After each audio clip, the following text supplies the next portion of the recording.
Mummy के खाने से तंग आकर आपने डिवोर्स के लिए अप्लाई किया और वो केस मेरे पास आया है। सच्ची?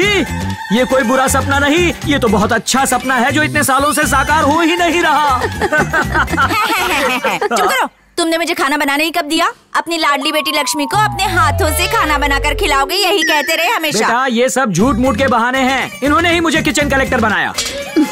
हाँ बस करो अब, आज शुक्रवार है, मंदिर जाकर आती हूँ। आज क्या भगवान को टॉर्चर करना है? आज मैं काली मंदिर जा रही हूँ। भगवान काली मैया को इससे बचाना। टाइम से काम पर जाना। मैं टाइम का पक्का हूँ, इसलिए आप भी टाइम पर उठा कीजिए जज साहिबा। पापा प्लीज फिर से वही सब शुरू मत करो ना, मुझे देर हो रही है, नहा के रेडी होना है।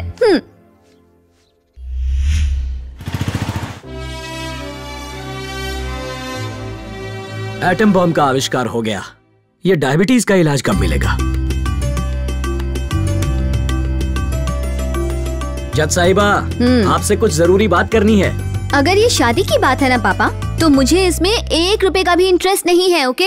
हमेशा यही कहती रहती हो, शादी नहीं करनी, शादी नहीं करनी। तेरी सारी फ्रेंड्स की शादियाँ हो गई और उनके 2-2 बच्चे भी हो गए। माँ मुझे शादी और इधर उधर की बातों में कोई इंटरेस्ट नहीं है। अब बार बार ताने देना बंद कर दो। तो मैं क्या करूँ? जो भी लड़का देखने आता है, सुनता है तू जज है, तो भाग जाता है। तो भागने दो। हाँ? मेरी बेटी से वही शादी करेगा जो खुद आदर्शों और उसूलों का पक्का होगा, और ये खूबियाँ किसी लड़के में नहीं है सिवाय उस राहुल के। हाँ? राहुल? ये कौन है? मैंने बताया था ना, वो NRI लड़का। दिखने में बहुत हैंडसम है, जोड़ी खूब जमेगी। तुम्हारा कैरेक्टर देखकर जिसने तुम्हें पसंद किया है वो खुद कितना हिम्मत वाला और नेक दिल होगा, उससे मिल लो ना। ठीक है पापा, आपको अगर उस पर इतना भरोसा है तो मैं आज शाम को उससे मिलकर अपना जजमेंट दे दूंगी। बेटा जजमेंट मेरे हक में होना चाहिए। हाँ, मेरा जजमेंट आपके हक में नहीं, न्याय के हक में होगा। चलती हूँ। थैंक यू बेटा, मेरी प्यारी लाडली बेटी। मैं जानता हूँ मेरी बेटी को लड़कों से अकेले में मिलना अच्छा नहीं लगता, इसलिए मैंने उसे पुराने शिव मंदिर में बुलाया है। कोर्ट के बाद जाकर उससे मिल लोगी ना? हम चाहते थे तुम्हारी पहली मीटिंग मंदिर में हो, ताकि भगवान आशीर्वाद दे दे। ओहो, तो ये आपकी पहले से प्लानिंग है, लेकिन मुझे तो लास्ट मिनट पर बताया। सब कुछ प्लान नहीं किया, बस कुछ प्लान किया है। कोर्ट जाने का टाइम हो गया है, शाम को मिलती हूँ। कोट पहन कर जाना। हाँ।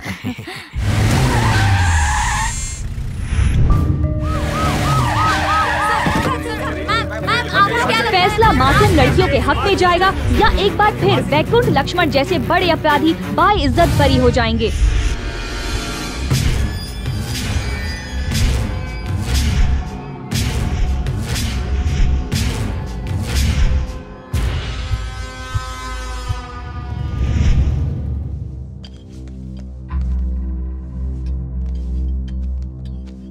Continue. Your honour. Please remove your sunglasses. This is my court and my order.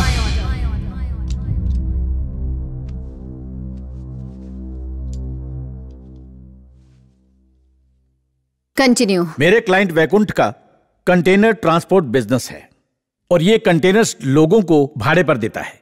Salim नाम के एक आदमी को ऐसा ही एक कंटेनर इन्होंने भाड़े पर दिया था। उसमें लड़कियां कैसे आईं, इस बारे में मेरे क्लाइंट को कुछ भी पता नहीं। माई बाप। Objection your honour, Salim Baig नाम का कोई आदमी नहीं है। इस केस को भटकाने के लिए जाली सबूत तैयार किए गए हैं। Objection your honour. Objection overruled. Thank you your honour. हम पहले ही इस अदालत में उन 10 लड़कियों का स्टेटमेंट सबमिट कर चुके हैं। प्लीज उन सबूतों की जांच करके फैसला सुनाइए। मासूम लड़कियों को न्याय दीजिए। मैडम, मेरा नाम शैलिजा है, मैंने बीटेक की पढ़ाई की है। मैं एक अच्छी जॉब करके अपने पेरेंट्स की लाइफ बेहतर बनाना चाहती थी, पर वैकुंठ के गुंडों ने मुझे बेहोशी का इंजेक्शन देकर किडनैप कर लिया और दुबई भेजने की कोशिश की। मैम, उन्होंने हमें टॉर्चर किया मैडम, और ड्रग्स के डोज भी दिए। वैकुंठ ने हमारे शरीर को सिगरेट से जलाया। मैम उसे सजा मिलनी चाहिए। Ma'am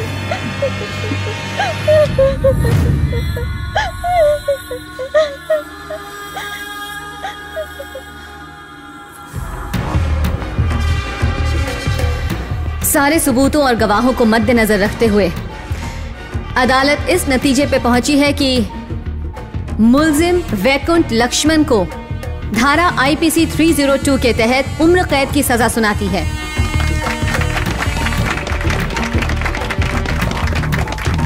The court is adjourned.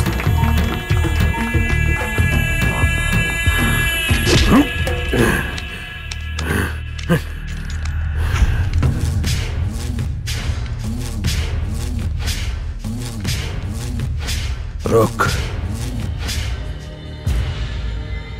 मैंने तुझे रिश्वत दी, तुझे मारने की धमकी दी, बस तू नहीं मानी। एक औरत होते हुए भी तुझमें इतनी अकड़ क्यों है? जंगल में शिकार करते वक्त अगर शेरनी सामने आ जाए तो उसे बिल्कुल भी हल्के में नहीं लेना चाहिए, क्योंकि शेरनी शेरनी होती है।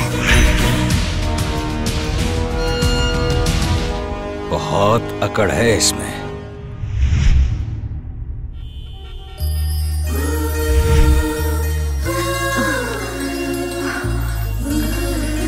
हे भगवान, हे भगवान, प्लीज रक्षा करना, प्लीज रक्षा करना। ये कौन है, कहाँ है? Please. Hey hi, I am Rahul. It's me Rahul. Hi. चलिए कहीं बैठकर बात करते हैं। हाँ हाँ प्लीज कम।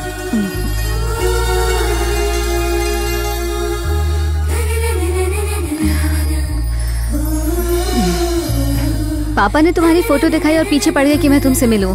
पता है, मैं तो न्यूयॉर्क से यहाँ सिर्फ तुमसे शादी करने के लिए ही आया हूँ। तुमने मुझ में ऐसा क्या देखा जो ये फैसला लिया? तुम लोगों की भलाई के बारे में ही सोचती हो, चाहे कुछ भी हो जाए, हमेशा न्याय का साथ देती हो। ऐसी खूबी हर किसी में थोड़ी ना मिलती है। देखो, मेरे लिए तो पति और पत्नी दोनों एक ही समान हैं। दोनों को बराबर का दर्जा मिलना चाहिए। मेरा तो यही मानना है। मेरी तो यही प्रार्थना है कि मुझे मेरे मन का जीवन साथी मिले। फॉर योर काइंड इन्फॉर्मेशन, मैं भी पति पत्नी में बिल्कुल फर्क नहीं करता। हाँ? और तुम्हारी खुशी के लिए मैं कुछ भी कर सकता हूँ। तुम कहो तो तुम्हारे लिए खाना भी बना सकता हूँ। हाँ? अरे मेरे दोस्त तो मुझे मास्टर शेफ कहते हैं। सच में? हाँ। चलो।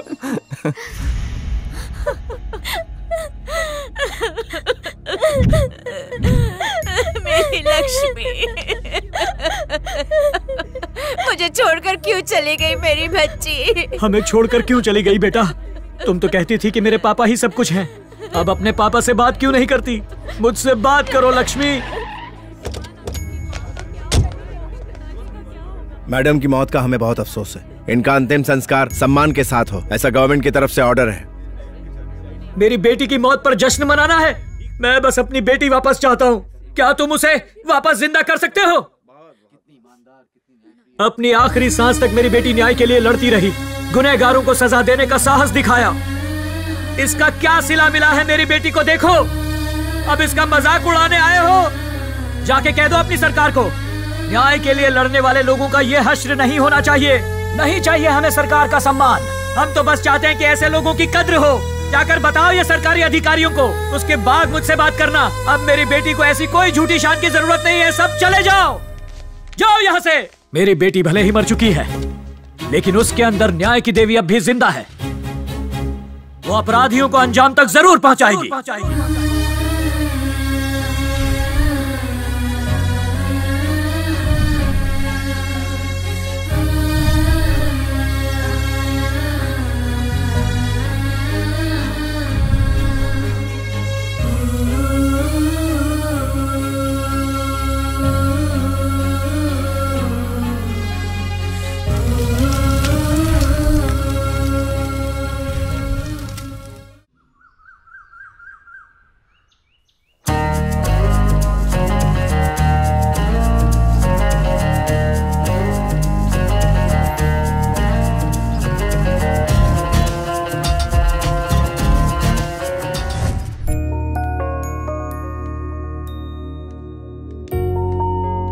बेटा गुड मॉर्निंग। पापा, आज भी आप ही मेरे लिए कॉफी बना कर लाए हो? यस। वैसे माँ आज किस भगवान को टॉर्चर करने गई है? महाकाली मैया को। वैसे पापा, आपने कॉफी बहुत अच्छी बनाई है। बेटा, तेरे बाप ने तुझसे एक चीज मांगी थी, उसका कुछ किया? सॉरी पापा, उस हादसे के बाद से मेरा मन शादी से बिल्कुल उठ गया है। बेटा, पंछी के पंख पर चोट लग जाए फिर भी वो आसमान में उड़ने की कोशिश करता रहता है। After all we are human beings. एक मनहूस हादसे की वजह से क्या हम जिंदगी जीना छोड़ दें? जिंदगी से हार जाएं? उसे एक बुरा सपना समझकर भूल जाओ बेटा। क्या बात है, बाप बेटी सुबह सुबह गप्पे लगा रहे हैं? मुझे भी तो बताओ। आज तेरे नाम से प्रसाद चढ़ाया मैंने, ला टीका लगा दो। माँ, क्या हुआ बेटा, घबरा क्यों गई? नहीं वो अभी नहीं, मैं नहाने के बाद टीका लगा लूंगी। बिना नहाए टीका नहीं लगाना चाहिए, मैं नहा के आती हूँ। क्या हो गया इस लड़की को, ना मंदिर जाती है ना टीका लगवाती है।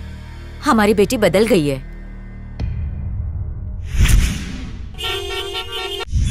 ये मेरे अंकल का नया घर है, कैसा लगा? कैसा है मतलब? एकदम भूत बंगले जैसा है, लगता है भूत के पिक्चर का सेट है। सिचुएशन के हिसाब से लोकेशन परफेक्ट है। अरे भूत नहीं लेकर ढूंढने पर भी ऐसा डरावना भयानक घर नहीं मिलेगा। समझ ले, अपनी मूवी सुपर हिट हो गई है। शक्ल से पक्के ठग लगते हो, कौन हो तुम? मैंने पहले ही बोला था, सस्ते चश्मे पहनेगा गुंडा ही लगेगा। वो अंकल, हम दोनों कोई ठग या चोर वोर नहीं है। तो कौन हो? मैं हेमंत हूँ, नरेंद्र कुकराज का बेटा। ओ, तुम नरेंद्र के बेटे हो क्या? हाँ। तुम्हारे पापा ने बताया था तुम आने वाले हो। घर ढूंढने में कोई तकलीफ तो नहीं हुई ना? नहीं नहीं अंकल, हुई ना यार, पहले पुराने वाले घर में पहुंच गए थे। हाय हाय। तुम लक्ष्मी हो ना? हाँ। बचपन में हम दोनों साथ में खेला करते थे। अच्छा, मैं तुम्हारी खूब पिटाई करती थी। यानी बच्चा हो या बड़ा, बचपन से आज तक कुत्ते की तरह पिटाई हो रही है तेरी। तुम्हारे साथ ये खच्चर कौन है? मेरा घोस्ट राइटर, मतलब मेरा असिस्टेंट राइटर। वो मैं एक भूतों पर शॉर्ट फिल्म बना रहा हूँ। मतलब हॉरर? क्यों, भूतों से डर लगता है क्या? मुझे क्यों डर लगेगा, मैं तो खुद भूत हूँ।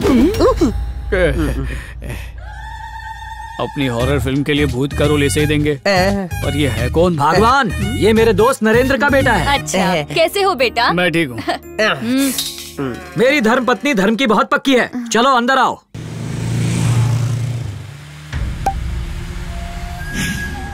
Cheers! आपको अभी सिर्फ कंडीशनल बेल मिली है, इसलिए लोगों की नजरों में ज्यादा मत आइए। ओके भाई, आपको हाई कोर्ट से बेल मिलने की खुशी में हमारे छोटे भाई ने पार्टी अरेंज की है। मुझे उस लक्ष्मी की वजह से 6 महीने नरक जैसी जिंदगी काटनी पड़ी। इसीलिए तो उस लक्ष्मी को भाई हमने नर्क भेज दिया है। सब तेरे तेज दिमाग का खेल था। एंजॉय।